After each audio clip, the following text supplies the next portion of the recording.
Presentation സ്കൂളിലെ പ്രശ്നം അവിടെ ജെനുവിൻ പ്രശ്നമാണ്. വെള്ളം ഇതുവരെ ഇല്ലാത്തൊരു വെള്ളക്കെട്ട് ഇപ്പോൾ ഉണ്ടായിട്ടില്ല. അത് ഈ മഴയത്ത് ഉണ്ടായതാണ്. അതിൻ്റെ ഒരു പ്രധാനപ്പെട്ട കാരണം തൊട്ടടുത്തുള്ള സ്വകാര്യ വ്യക്തി സ്വാഭാവികമായിട്ട് അതിലൂടെ പോകുന്ന നീർച്ചാൽ അടച്ചു തന്നെയാണ്. നമ്മൾ പോയി പരിശോധിച്ചപ്പോൾ ബോധ്യപ്പെട്ടതാണ്. ഞങ്ങൾ വിവരം ചെയർമാനെ അറിയിച്ചു, മുനിസിപ്പൽ ചെയർമാനെ അറിയിച്ചു. സാറും ഹെൽത്ത് ഇൻസ്പെക്ടറോടെ വന്ന് സ്ഥലം സന്ദർശിച്ചിട്ട് ഇവിടെ ഓട്ടോ സ്റ്റാൻഡിൻ്റെ സൈഡിലായിട്ട് ചാല് കീറി വെള്ളം ഒഴിവാക്കി തരാമെന്ന് പറഞ്ഞിട്ടുണ്ട്. ബഹുമാനപ്പെട്ട ചെയർമാനും ബഹുമാനപ്പെട്ട സ്റ്റാൻഡിംഗ് കമ്മിറ്റി ചെയർമാനും ഹെൽത്ത് ഇൻസ്പെക്ടർമാരൊക്കെ വന്ന് ഇത് പരിശോധിച്ചു. ഏതൊക്കെ തരത്തിലാണോ ആ പ്രശ്നം പരിഹരിക്കാൻ പറ്റുക, ആ പരിഹരിക്കാൻ ആവശ്യമായിട്ടുള്ള എല്ലാ ഇടപെടലുകളും നഗരസഭയുടെ ഭാഗത്തുനിന്നുണ്ടാകും. നമസ്കാരം, ചാനൽ 10 വാർത്തകളിലേക്ക് സ്വാഗതം. ചാനൽ 10 ന്യൂസിന്റെ ഇടപെടൽ ഫലം കണ്ടു. പ്രസന്റേഷൻ സ്കൂൾ കോമ്പൗണ്ടിലെയും ഗ്രൗണ്ടിലെയും ബൈപ്പാസിലെയും വെള്ളക്കെട്ടിന് പരിഹാരമാവുന്നു. ചാനൽ 10 വാർത്ത ശ്രദ്ധയിൽപ്പെട്ടതിനെ തുടർന്ന് സ്ഥലം സന്ദർശിച്ച നഗരസഭാ ചെയർമാൻ പി ഷാജി എത്രയും പെട്ടെന്ന് പ്രശ്നം പരിഹരിക്കാമെന്ന് സ്കൂൾ അധികൃതർക്കും വ്യാപാരികൾക്കും ഉറപ്പു നൽകിയാണ് മടങ്ങിയത്. പെരിന്തൽമണ്ണ പ്രസന്റേഷൻ സ്കൂൾ കോമ്പൗണ്ടിലേക്ക് മഴക്കാലത്ത് വെള്ളം കുത്തിയൊലിച്ചെത്തുന്നത് വിദ്യാർത്ഥികളുടെ സുരക്ഷയ്ക്ക് തന്നെ ഭീഷണിയായിരുന്നു. കഴിഞ്ഞ ദിവസം പെയ്ത കനത്ത മഴയിൽ മുകൾ ഭാഗത്തെ വീടുകളിൽ നിന്നുൾപ്പെടെ മഴവെള്ളം കുത്തിയൊലിച്ചെത്തിയത് കുട്ടികൾക്കും അധ്യാപകർക്കും ദുരിതമായി മാറിയിരുന്നു. സ്കൂൾ കവാടത്തിന് മുന്നിലൂടെ പോകുന്ന ഓടയിലേക്ക് വെള്ളം തുറന്നുവിടാൻ സൗകര്യമൊരുക്കണമെന്നും സ്വകാര്യ വ്യക്തിയുടെ കെട്ടിടത്തോട് ചേർന്ന ഓട തുറന്നുവിടാൻ നടപടി സ്വീകരിക്കണമെന്നും പ്രിൻസിപ്പലും അധ്യാപകരും ആവശ്യപ്പെട്ടിരുന്നു. കുട്ടികളുടെ സുരക്ഷ മുൻനിർത്തി എത്രയും പെട്ടെന്ന് നടപടിയെടുക്കണമെന്ന സ്കൂൾ അധികൃതരുടെ ആവശ്യം നഗരസഭാ ചെയർമാന്റെ ശ്രദ്ധയിൽപ്പെട്ടു. മഴവെള്ളം സ്കൂൾ കോമ്പൗണ്ടിൽ കെട്ടിക്കിടക്കുന്നത് ഒഴിവാക്കാൻ സമീപത്തെ കെട്ടിട ഉടമയോട് ഓട തുറന്നുവിടാൻ ആവശ്യപ്പെട്ടിരുന്നതാണെന്നും കേരള കെട്ടിട നിർമ്മാണ ചട്ടം അനുസരിച്ച് പാലിക്കേണ്ട കാര്യങ്ങളിൽ വീഴ്ച വരുത്തിയിട്ടുണ്ടെന്ന് ബോധ്യപ്പെട്ടതിന്റെ അടിസ്ഥാനത്തിൽ ദുരന്ത നിവാരണ നിയമമനുസരിച്ച് തഹസിൽദാർക്ക് ഇത് സംബന്ധിച്ച് കത്ത് നൽകിയതായും ചെയർമാൻ കൂട്ടിച്ചേർത്തു. പ്രസന്റേഷൻ സ്കൂളിലെ പ്രശ്നം അവിടെ ജെനുവിൻ പ്രശ്നമാണ്. വെള്ളം ഇതുവരെ ഇല്ലാത്തൊരു വെള്ളക്കെട്ട് ഇപ്പോൾ ഉണ്ടായിട്ടില്ല. അത് ഈ മഴയത്ത് ഉണ്ടായതാണ്. അതിൻ്റെ ഒരു പ്രധാനപ്പെട്ട കാരണം തൊട്ടടുത്തുള്ള സ്വകാര്യ വ്യക്തി സ്വാഭാവികമായിട്ട് അതിലൂടെ പോകുന്ന നീർച്ചാൽ അടച്ചു തന്നെയാണ്. നമ്മൾ പോയി പരിശോധിച്ചപ്പോൾ ബോധ്യപ്പെട്ടതാണ്. അപ്പോൾ അതിൻ്റെ അടിസ്ഥാനത്തിൽ നഗരസഭ അവർക്ക് കത്ത് കൊടുത്തു. KMBR പ്രകാരം അല്ല, ബിൽഡിംഗ് റൂൾ പ്രകാരം അവരോട് ഇത് ആവശ്യപ്പെട്ടിട്ടുണ്ടായിരുന്നു. നമ്മൾ ഈ സ്വാഭാവിക ഒഴുക്ക് തടസ്സപ്പെടുത്തരുത്.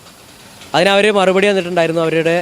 അവർക്കത് കഴിയില്ല എന്നുള്ളത് മറുപടി തന്നു. അതിൻ്റെ അടിസ്ഥാനത്തിൽ നമ്മൾ ദുരന്ത നിവാരണ വകുപ്പ് പ്രകാരം അവർക്ക് നോട്ടീസ് കൊടുക്കാൻ വേണ്ടി തഹസിൽദാർക്ക് കത്തയച്ചിട്ടുണ്ട്. തഹസിൽദാരാണ് ദുരന്ത നിവാരണ വകുപ്പ് പ്രകാരം അവർക്ക് ലെറ്റർ അയക്കേണ്ടതും നടപടി എടുക്കേണ്ടതും. നഗരസഭ കൃത്യമായി ആ സമയത്ത് തന്നെ ഇടപെട്ടിട്ടുണ്ട്. ഇനിയും ഇടപെടും. ഏതൊക്കെ തരത്തിലാണോ ആ പ്രശ്നം പരിഹരിക്കാൻ പറ്റുക, ആ പരിഹരിക്കാൻ ആവശ്യമായിട്ടുള്ള എല്ലാ ഇടപെടലുകളും നഗരസഭയുടെ ഭാഗത്തുനിന്നുണ്ടാകും. ചെയർമാന്റെ സന്ദർശനവും പ്രശ്നം പരിഹരിക്കാമെന്ന ഉറപ്പും പ്രസന്റേഷൻ സ്കൂളിലെ കുട്ടികൾക്കും അധ്യാപകർക്കും ആശ്വാസമാവുകയാണ്. ഇതോടൊപ്പം മേഖലയിലെ വ്യാപാരികളുടെ പ്രശ്നങ്ങളും ചെയർമാൻ നേരിട്ട് കണ്ട് മനസ്സിലാക്കി. മഴ പെയ്യുമ്പോൾ വെള്ളക്കെട്ടുണ്ടാവുന്നത് വ്യാപാരികൾക്ക് ദുരിതമായി മാറുകയാണ്. എത്രയും പെട്ടെന്ന് ഓടകളിലെ മാലിന്യം നീക്കി പ്രശ്നം പരിഹരിക്കാമെന്ന് ചെയർമാൻ അറിയിച്ചതോടെ വ്യാപാരികളും ദുരിതമൊഴിയുമെന്ന പ്രതീക്ഷയിലാണ്. ശക്തമായ മഴയിൽ ബൈപ്പാസ് ജംഗ്ഷനിൽ വെള്ളക്കെട്ടുണ്ടാവുന്നത് പതിവായതോടെ കടകൾക്ക് മുന്നിൽ സിമന്റ് ബ്ലോക്കുകൾ സ്ഥാപിച്ച് താൽക്കാലിക പരിഹാരമുണ്ടാക്കുകയാണ് വ്യാപാരികൾ. ചെയർമാൻ പ്രശ്നം പരിഹരിക്കാമെന്ന് ഉറപ്പു നൽകിയതായും വെള്ളക്കെട്ട് മൂലമുണ്ടാകുന്ന പ്രശ്നം കച്ചവടത്തെ ബാധിക്കുന്നതായും വ്യാപാരികൾ പറയുന്നു. ബൈപ്പാസിലെ ഈ പ്രശ്നം എന്ന് പറഞ്ഞാൽ മേലെന്ന് വരുന്ന വെള്ളം മുഴുവൻ വന്ന് കെട്ടി നിന്ന് ഓടയ്ക്ക് പോവാതെ കടകൾക്ക് കയറി കടയിലുള്ള സാധനങ്ങൾക്ക് നഷ്ടപ്പെടുന്ന ഒരു അവസ്ഥയിലാണ് ഇപ്പോൾ ഉള്ളത്. അത് ഞങ്ങൾ വിവരം ചെയർമാനെ അറിയിച്ചു, മുനിസിപ്പൽ ചെയർമാനെ അറിയിച്ചു. സാറും ഹെൽത്ത് ഇൻസ്പെക്ടറോടെ വന്ന് സ്ഥലം സന്ദർശിച്ചിട്ട് ഇവിടെ ഓട്ടോ സ്റ്റാൻഡിൻ്റെ സൈഡിലായിട്ട് ചാല് കീറി വെള്ളം ഒഴിവാക്കി തരാമെന്ന് പറഞ്ഞിട്ടുണ്ട്. അതുപോലെ ഇവിടെ ഒരു നെറ്റ് ഇട്ട് ശരിയാക്കി തരാമെന്നും പറഞ്ഞിട്ടുണ്ട്. ഏതായാലും ചെയർമാന്റെ സന്ദർശനത്തോടെ പ്രസന്റേഷൻ സ്കൂളിലെ വെള്ളക്കെട്ടിനും ബൈപ്പാസിലെ വെള്ളക്കെട്ടിനും പരിഹാരമാവുകയാണ്. നഗരസഭാ അധികൃതരുടെ സന്ദർശനം ദുരിതത്തിന് പരിഹാരമുണ്ടാക്കുമെന്ന പ്രതീക്ഷയിലാണ് മേഖലയിലെ വ്യാപാരികൾ. വർഷങ്ങളായിട്ടുള്ള ഒരു പ്രശ്നമാണ് ഞങ്ങളെ സംബന്ധിച്ചിടത്തോളം. ഈ വർഷവും അത് തുടർന്നു. ഇന്നലെ ഞങ്ങൾ ഷോപ്പിലൊക്കെ വെള്ളം കയറി, 2-3 ഷോപ്പിൽ വെള്ളം കയറി. ഇന്ന് നഗരസഭാ ചെയർമാനും ബഹുമാനപ്പെട്ട ചെയർമാനും ബഹുമാനപ്പെട്ട സ്റ്റാൻഡിംഗ് കമ്മിറ്റി ചെയർമാനും ഹെൽത്ത് ഇൻസ്പെക്ടർമാരൊക്കെ വന്ന് ഇത് പരിശോധിച്ചു. അവർ ഞങ്ങൾ നിർദ്ദേശങ്ങൾ കൊടുത്തിട്ടുണ്ട്. ഞങ്ങൾക്ക് വേണ്ട കാര്യങ്ങൾ അവർ കേട്ടു. അപ്പോൾ അവർ പരിഹാരം കണ്ടെത്താമെന്ന് പറഞ്ഞിട്ടുണ്ട്. LIC റോഡിൽ നിന്ന് വരുന്ന വെള്ളം അടക്കം ഈ ജംഗ്ഷനിൽ വന്ന് തമ്പടിച്ച് നിൽക്കൊണ്ടാണ് ഈ പ്രശ്നങ്ങൾ മുഴുവൻ ഉണ്ടാകുന്നത്. അപ്പോൾ അതിന് പരിഹാര നിലയ്ക്ക് ഒരു താൽക്കാലിക പരിഹാരം അവിടെ വെള്ളം തിരിച്ചുവിടാനും ഡ്രൈനേജ് ക്ലീൻ ചെയ്യാനും ചെയർമാന് നിർദ്ദേശം കൊടുത്തിട്ടുണ്ട്. അതിൽ ഞങ്ങൾ നിരന്തരം ആവശ്യപ്പെടുന്ന ഒരു സംഭവമായതുകൊണ്ട് അത് ഞങ്ങൾ സ്വാഗതം ചെയ്യുന്നു. ചെയർമാൻ്റെയും മുനിസിപ്പൽ അധികൃതരുടെ ഭാഗത്തുനിന്നുണ്ടായ നടപടിയെ ഞങ്ങൾ സ്വാഗതം ചെയ്യും. പ്രസൻറ്റേഷൻ്റെ ഭാഗത്തു നിന്ന് വരുന്ന വെള്ളം ഇങ്ങനെ വന്ന് കടയിലേക്ക് കയറുകയാണ്. ഹോട്ടലാണ് ഞാൻ നടത്തുന്നത്. അപ്പോൾ ഉച്ചയ്ക്കും രാവിലെ എല്ലാ സമയത്തും വെള്ളം മഴ പെയ്താൽ വരുന്നുണ്ട്.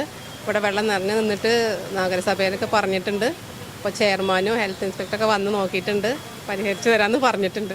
നഗരസഭാ chairman P Shaji, clean city manager Valsan CK, മറ്റുദ്യോഗസ്ഥർ തുടങ്ങിയവരാണ് ചാനൽ 10 വാർത്തയെ തുടർന്ന് സ്ഥലം സന്ദർശിച്ച് പരിഹാരമുണ്ടാക്കുമെന്ന് ഉറപ്പു നൽകിയത്. ചാനൽ 10 പെരിന്തൽമണ്ണ. നിങ്ങളുടെ സ്വപ്നങ്ങൾക്ക് വിശ്വാസത്തിന്റെ കയ്യൊപ്പ്. ആകർഷകമായ പലിശ നിരക്കുകളിൽ ഗോൾഡ് ഫിക്സഡ് ഡെപ്പോസിറ്റ് സ്കീം. സ്ഥിര നിക്ഷേപങ്ങൾക്ക് ഉയർന്ന പലിശ നിരക്കുകൾ.